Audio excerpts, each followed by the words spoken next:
Your body is listening. The story of Lisa, healing, and the hidden power of our thoughts. Let me take a few minutes to tell you a story. Not one with dragons or magical lands, but something much closer to home. It's a story about something we all live in, every moment of every day, our bodies. It begins with a friend of mine. Her name's Lisa. Lisa's one of those people who lights up a room, not because she's loud or full of bravado, but because there's a calmness about her. Like she knows something you don't. Like she's seen the storm and walked through it. One day over coffee, we were talking about life, health, and all the things that get harder as we get older. And she said something that landed like thunder in my chest. I'm finally learning to feel good in my body again. That one sentence, it carried the weight of years. The years before the realization. You see, Lisa had spent a long time disconnected from her body. Not because of any one traumatic event, but because of the slow, creeping erosion that many of us experience. It started with exhaustion. That kind of tiredness that sleep doesn't fix. She blamed it on work. Then came the headaches, the brain fog, the stiffness in her joints. Doctors ran tests. Nothing came back serious, so life went on. But something inside her didn't feel right. She felt trapped in her skin, at war with the mirror. She tried every fix, different diets, supplements, even short-lived health kicks that promised transformation. But nothing stuck. And that quiet war inside her only got louder. Lisa said, I didn't realize I had built an identity around not feeling good. It became normal to expect low energy, to wake up already defeated. And here's what stood out. She wasn't bitter. She wasn't angry. She was just tired. And more than anything, she was confused about why nothing seemed to help. The mirror moment. Then something happened. It wasn't dramatic. No car crash or hospital visit. No aha moment on a mountaintop. She was brushing her teeth one morning, looking at herself in the mirror, not with judgment this time, but with curiosity. And she caught herself thinking, this isn't working.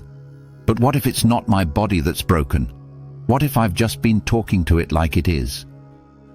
That question cracked something open. She began to notice just how harsh her internal voice had been. Little things repeated endlessly. You're always tired. Why do you look like this? Nothing's working. I hate this body. Day after day, week after week, month after month. These thoughts were her constant background music.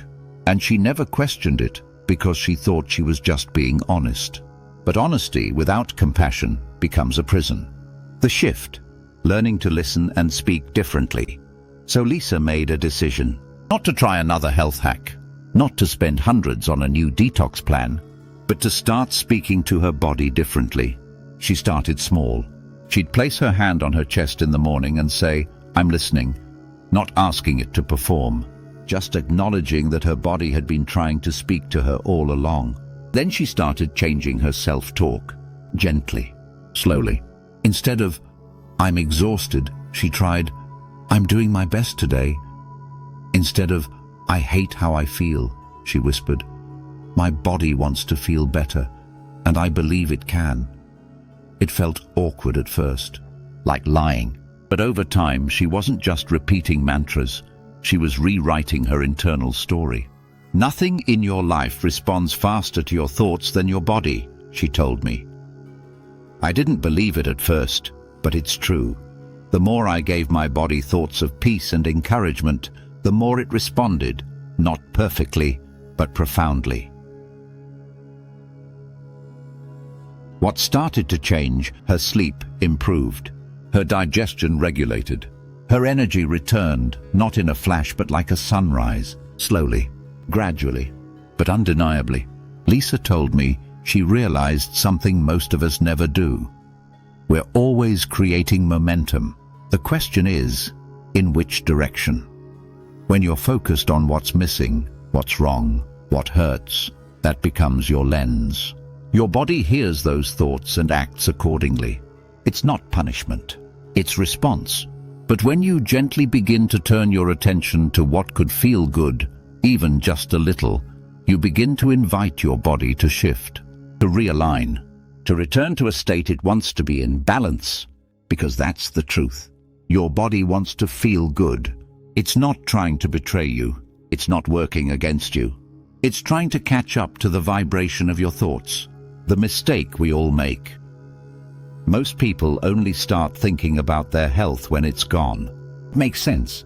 When you feel bad, you pay attention. But we do it backwards. We wait to feel terrible before we decide to care about feeling better. And even then, our attention is glued to the symptoms, not to the state of wellness we desire. Lisa said it best. When I was sick, all I could think about was how bad I felt. But that focus kept me there. I didn't realize I was energizing the problem.